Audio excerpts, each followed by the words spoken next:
بسم اللہ الرحمن الرحیم۔ ایک بہادر ماں کا واقعہ۔ میدان جہاد کی طرف سے شوق بڑھنے کے سلسلہ میں علامہ ابن نحاس رحمہ اللہ نے اپنی کتاب مشارع الاشواق میں ایک عجیب قصہ ذکر کیا ہے جو عبرتوں اور شوق جہاد و شوق شہادت سے پر ہے۔ فرمایا کہ شہر بصرہ میں شوق جہاد اور عبادت کے جذبہ میں عورتیں مشہور تھیں۔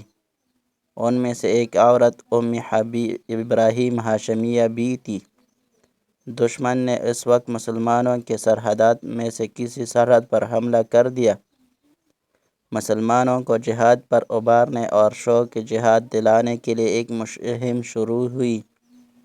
انہیں ترغیبی خطبات میں شیخ عبدالواحد بن زید بصری رحمہ اللہ نے لوگوں کو جہاد پر ابھارا اور شوق دلایا۔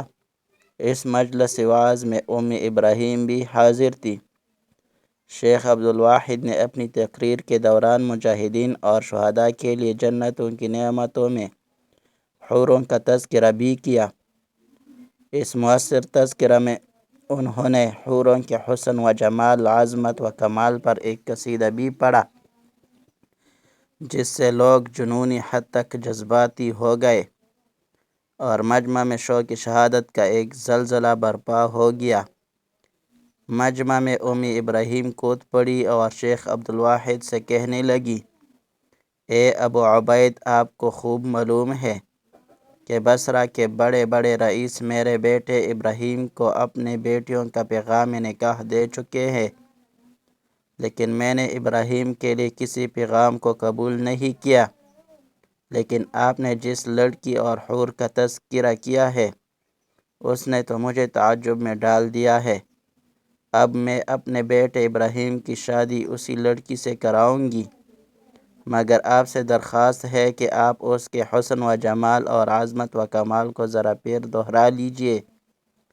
شیخ عبدالواحد نے حور کی صفت میں پھر ایک قصیدہ پڑھا جس کے چند اشعار کا ترجمہ یہ ہے، روشنیوں کی بنیاد اس حور کے روشن چہرے سے پڑی ہے اور اس کے خالص عطر کی آمیزش تمام خوشبوؤں میں آئی ہے۔ اگر یہ حور اپنے جوتے سے ریت کو بھی روند ڈالے تو بغیر بارش تمام اطراف گھاس سے ہرے بھرے ہو جائیں گے۔ اگر یہ حور اپنے شہد جیسے لعاب کو سمندر میں تھوک دے تو خشکی کی تمام مخلوق کے لیے سمندر کا پانی میٹھا ہو جائے گا۔ اس کے رخسار پر جب کسی کی نگاہ پڑتی ہے تو قریب ہے کہ دل کی خیالی تصور کی وجہ سے یہ نگاہ رخسار میں زخم کر دے۔ ان اشعار کو سن کر اس دفعہ تو لوگ تڑپ اٹھے اور ابراہیم پھر سامنے آئی اور شیخ عبدالواحد سے کہنے لگی، اے ابو عبید، اس لڑکی کی جمال آرا نے مجھے حیرت میں ڈال دیا ہے۔ میں اپنے بیٹے کے لیے اس لڑکی کو بطور دلہن پسند کرتی ہوں، تو کیا آپ یہ کر سکتے ہیں کہ اس لڑکی کا نکاح میرے بیٹے سے کرا دے اور مہر مجھ سے 10,000 دینار قبول کر لے؟ پھر میرا لخت جگر آپ کے ساتھ اس غزوہ میں چلا جائے گا۔ شاید کہ اللہ تعالیٰ میرے بیٹے کو شہادت کے عالی رتبہ سے نواز دے اور یہ لڑکا اپنے والد اور میرے لیے قیامت کے روز شفاعت کرنے والا بن جائے۔ شیخ عبدالواحد رحمہ اللہ نے فرمایا کہ اگر آپ نے ایسا کیا تو یقیناً آپ اور آپ کا لڑکا اور لڑکے کا باپ کامیاب ہو جائیں گے۔ اس کے بعد ابراہیم نے اپنے لخت جگر کو آواز دے کر فرمایا کہ اے پیارے بیٹے، کیا آپ کو مذکورہ صفت سے متصف یہ لڑکی اس شرط پر قبول ہے کہ اس کے مہر کے عوض اللہ کے راستے جہاد میں اللہ کے لیے جان دے دو گے اور آئندہ کوئی گناہ نہیں کرو گے؟ نوجوان ابراہیم نے کہا، امی جان، قسم بخدا میں اس پر بہت خوش ہوں۔ اس کے بعد لڑکے کی والدہ نے اللہ کے سامنے یہ دعا مانگی، اے مولا کریم، میں تجھے گواہ بناتی ہوں کہ میں نے اپنے لڑکے کا نکاح اس حور سے کیا اس شرط پر کہ میرا لڑکا اپنی جان کو تیرے راستے میں قربان کر دے گا۔ اے ارحم الراحمین میرے اس لخت جگر کو میرے طرف سے قبول فرما۔ اس کے بعد ابراہیم چلی گئی اور 10,000 دینار لے آئی اور شیخ عبدالواحد سے کہنے لگی، اے ابو عبید، یہ اس لڑکے کا مہر ہے، یہ لیجئے اور مجاہدین کے اہم کاموں میں خرچ کیجئے۔ یہ کہہ کر ابراہیم گھر واپس آئی اور ایک عمدہ گھوڑا اپنے بیٹے کے لیے خرید لیا اور نیا عمدہ اسلحہ تیار کیا اور اپنے شہزادے بیٹے کو روانہ فرمایا۔ جب شیخ عبدالواحد جہاد کے لیے نکل پڑے تو نوجوان ابراہیم بھی دوڑے دوڑے جا رہے تھے اور قاری حضرات قرآن کریم کی یہ آیت خوشحالی سے پڑھ رہے تھے، اعوذ باللہ من الشیطان الرجیم، ان اللہ اشتری من المؤمنین انفسهم واموالهم بان لهم الجنة یقاتلون فی سبیل اللہ فیقتلون ویقتلون۔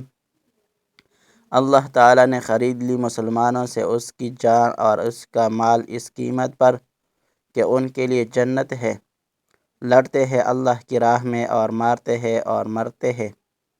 راوی کا بیان ہے کہ جب ماں نے اپنے بیٹے کو رخصت کرنا چاہا تو ان کو کافور میں معطر ایک کفن دیا اور اپنے لخت جگر سے فرمانے لگی، اے میرے پیارے بیٹے، جب میدان کارزار میں دشمنوں سے مقابلہ شروع ہو جائے تو آپ یہ کفن زیب تن فرمائے، لیکن یاد رکھنا کہیں اللہ تعالیٰ کے راستے میں اللہ تعالیٰ تجھے کوتاہی یا سستی کرنے والا نہ پائے۔ پھر اس بہادر ماں نے اپنے گوشہ جگر کو سینے سے لگا کر اس کی پیشانی کو چوما اور فرمایا کہ میرے لخت جگر، اللہ تعالیٰ میری اور تیری ملاقات دنیا میں نہیں بلکہ اپنے ہاں میدان قیامت میں کرائے۔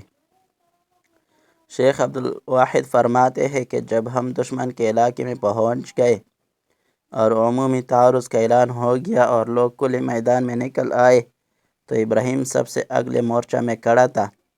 اس نے غضب کی جنگ لڑی اور میدان کارزار میں دشمنوں کے چکے چھڑائے، کئی کفار کو واصل جہنم کیا اور مسلسل پیش قدمی میں لڑتے رہے حتیٰ کہ دشمن کے بہت سارے لوگوں نے ان کو نرغے میں لے کر شہید کر دیا۔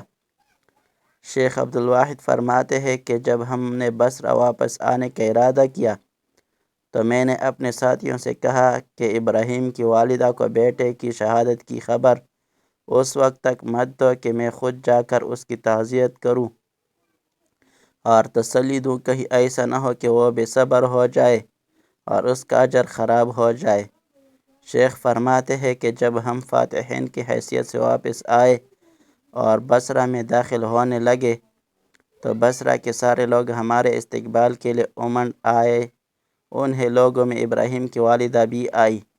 جب اس نے مجمع دیکھا تو کہنے لگی، اے ابو عبید، یہ تو بتاؤ کہ میرا ہدیہ قبول ہو گیا کہ نہیں؟ اگر قبول ہو گیا ہے تو میں لوگوں سے مبارکباد لوں اور اگر ہدیہ رد ہو گیا ہے تو میں لوگوں سے تعزیت وصول کروں۔ شیخ نے فرمایا، قسم بخدا تیرا ہدیہ اور تیری قربانی کو اللہ تعالیٰ نے قبول فرما دیا ہے، تیرا بیٹا شہداء کے ساتھ زندہ تابندہ کا پی رہا ہے۔ اس پر ابراہیم سجدہ شکر میں گر پڑی اور فرمایا کہ سب تعریفیں اس اللہ کے لیے ہے جس نے میرے گمان اور میرے ارادہ کو ناکام نہیں بنایا بلکہ میری قربانی کو قبول فرمایا۔ یہ کہہ کر ابراہیم واپس چلی گئی۔ رات گزار کر اگلی صبح سویرے ابراہیم شیخ عبدالواحد کے پاس آئی اور زور سے کہا کہ السلام علیک یا ابو عبید، بشراک، اے ابو عبید تجھ پر سلامتی ہو، میں تجھے ایک خوشخبری سنانے آئی ہوں۔ شیخ نے کہا، اللہ تجھے خوش رکھے، کیا قصہ ہے؟ ابراہیم نے کہا، میں نے رات کو اپنے لخت جگر ابراہیم کو ایک نہایت خوبصورت باغ میں دیکھا۔ وہ ایک سبز رنگ کے خیمے میں موتیوں کے تخت پر بیٹھا تھا اور اس کے سر پر ایک عمدہ تاج تھا اور وہ مجھ سے کہہ رہا تھا، امی جان مبارک ہو، مہر قبول کر لیا گیا اور دلہن کی رخصتی ہو گئی۔ حاصل، بے شک جذبہ جہاد جسے نصیب ہو جائے وہ عظیم ہے، وہ پھر دنیا سے نہیں بلکہ آخرت سے محبت کرتا ہے۔ اللہ تعالیٰ اس سے اپنے دین کی بلندی کا کام لیتے ہیں۔ اللہ کرے ہمیں بھی یہ عظیم جذبہ حاصل ہو جائے، آمین یا رب العالمین۔